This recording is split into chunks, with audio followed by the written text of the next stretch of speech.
बच्चों? कौन सी? मीठे बोल। कौन सी कहानी सुना रही हूँ? मीठे बोल। सुनी है ना कहानी?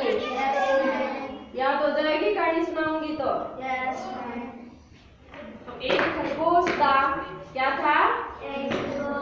एक खरगोश था। एक दिन वह बाजार में दुकानदार से मीठा बोलकर थोड़ा सा गुड़ ले आया। क्या लेके आया है? एक खरगोश था, वो एक दिन बाजार में एक दुकानदार के पास गया और थोड़ा मीठा बोला। तो उसने दुकानदार ने समझ के उसको थोड़ा गुड़ दे दिया। जंगल में उसे गुड़ खाते हुए एक लोमड़ी ने देखा। जंगल में उसको किसने देखा बेटा? लोमड़ी ने। हाँ, लोमड़ी ने उसको गुड़ खाते हुए देख लिया। तो लोमड़ी के मन में भी लालच हो गया, भाई ये गुड़ खा रहा तो मैं भी खाऊंगा, यही सोचा उसने। तो लोमड़ी ने खरगोश से पूछा कि वह गुड़ कहाँ से ले आया है? गुड़ कहाँ से ले आया है? नहीं बताने पर उसने उसे मारने की धमकी दी। उसने खरगोश से पूछा कि तू मीठे जो गुड़ है वो कहाँ से लेके आया है? लोमड़ी ने पूछा। तो उसने नहीं बताया तो उसने उसको मारने की धमकी दी। बोला तू नहीं बताएगा तो मैं तेरे को मार दूंगा। तो खरगोश ने डर के मारे उसे सारी बात बता दी। किसको बताई सारी बात? लोमड़ी को सारी बात बता दी। तो लोमड़ी को खरगोश पर तरस आया। उसने सोचा कि खरगोश तो मूर्ख है, थोड़ा सा गुड़ लेकर आ गया है। लोमड़ी ने ये बात कही है भी खरगोश तो मूर्ख है, जो दुकानदार ने थोड़ा सा गुड़ दिया है उसको लेके वो आ गया है, मैं बहुत सारा गुड़ लाऊंगी। लोमड़ी तो लोमड़ी है तो मैं दुकानदार को धमकाकर बहुत सारा गुड़ ले आऊंगी, लोमड़ी ने कहा। तो लोमड़ी दुकानदार के पास जाकर अकड़ कर बोली, तुम बेईमान हो, कम तोलते हो, मैं तुम्हारी शिकायत करूंगी। ठीक है, ये कहा भाई। उसने ये सोचा कि ये ऐसे बातें कहूंगे ना तो ये दुकानदार है वो डर जाएगा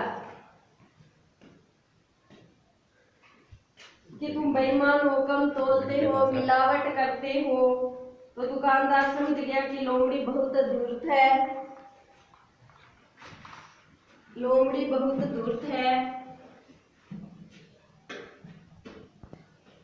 तुम बेईमान हो, कम तोलते हो, मिलावट करते हो, तुम मुझे गुड़ की बेली दो नहीं तो मैं तुम्हारी शिकायत करूंगी। ये किसने कहा?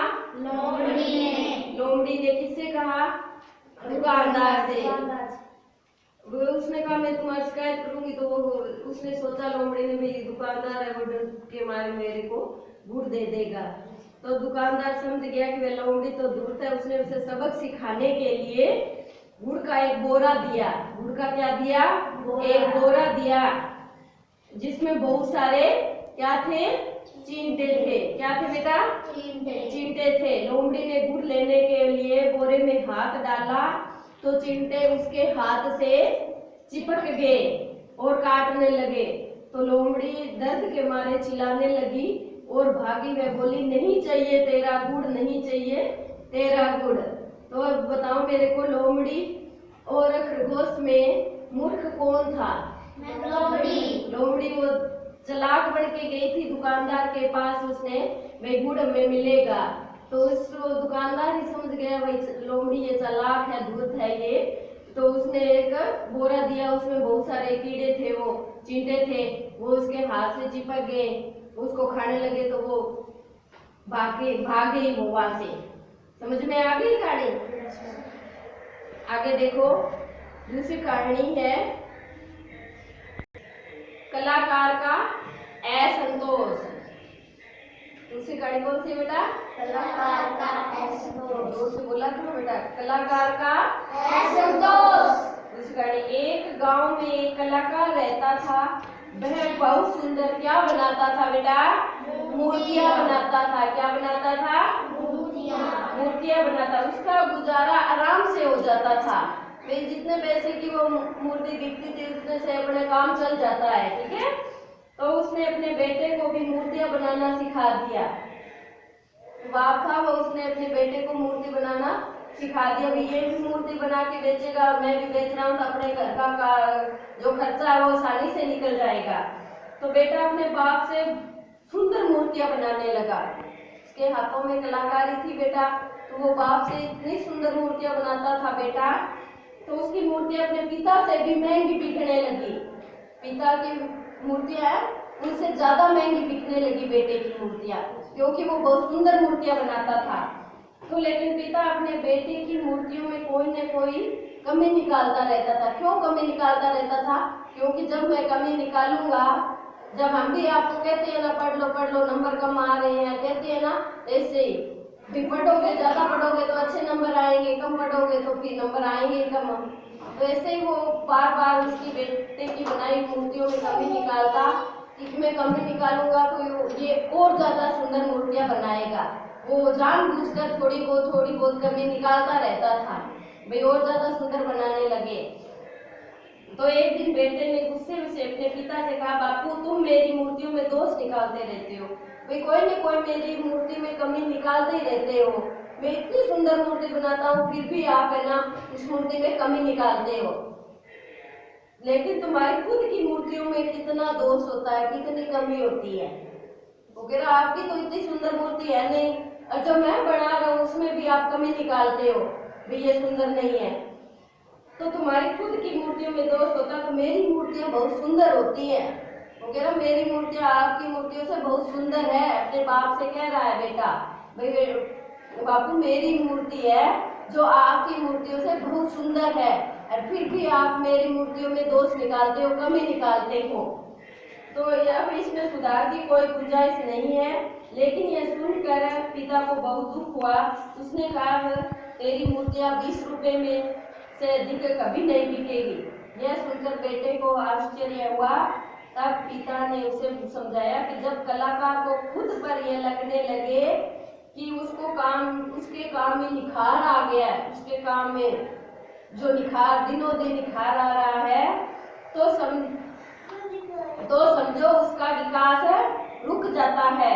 कलाकार का संतोष है वो उसकी प्रगति को वही रोक देता है। यह सुनकर बेटे का सिर है वो लज्जा से झुक गया। वो कह रहा है सिर्फ अपने पर घमंड नहीं करना चाहिए।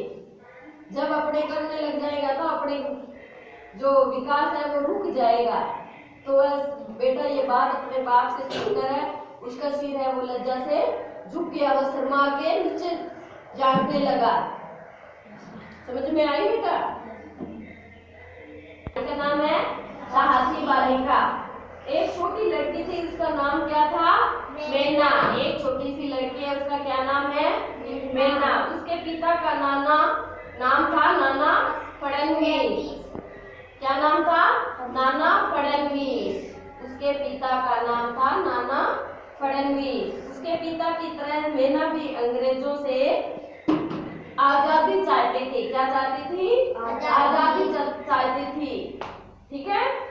तो अंग्रेज उसे इस बात से नाराज थे। एक दिन उन्होंने नाना साहब के महल में आग लगा दी। उसके पिता के महल में आग लगा दी। किसने लगाई बेटा? अंग्रेजों ने आग लगा दी। नाना साहब और मैना किसी तरह से महल से बाहर निकल गए।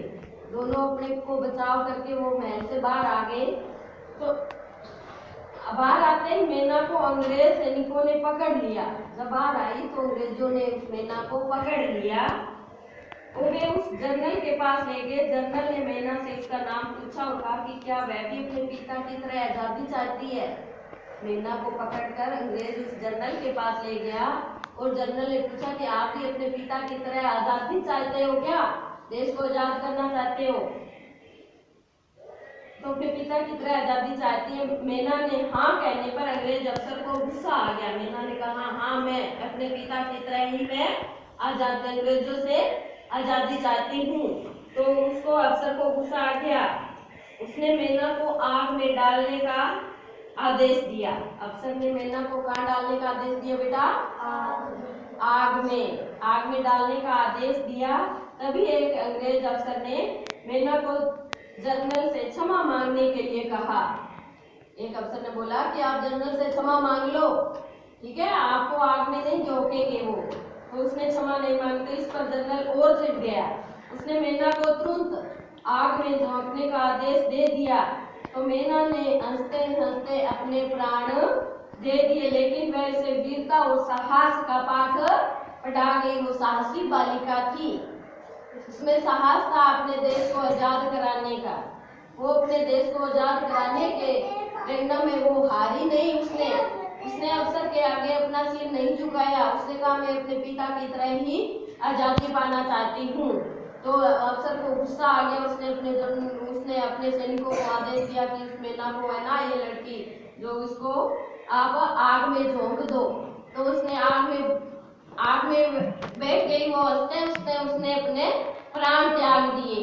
उसने वीरता और साहस का बलिदान ले लिया। साहसी बालिका का क्या नाम था? मेघना। साहसी बालिका का क्या नाम था बेटा? मेघना। क्या नाम था? मेघना। मेघना के पिता का क्या नाम था? फडणवीस।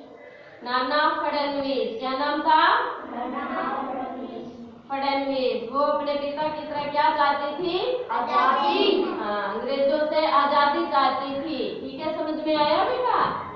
कहानी समझ में आई क्या? कैसी लगी आपको कहानी? अच्छी लगी क्या? ऐसे कल मैं और बताऊंगी कहानी आपको। ठीक है।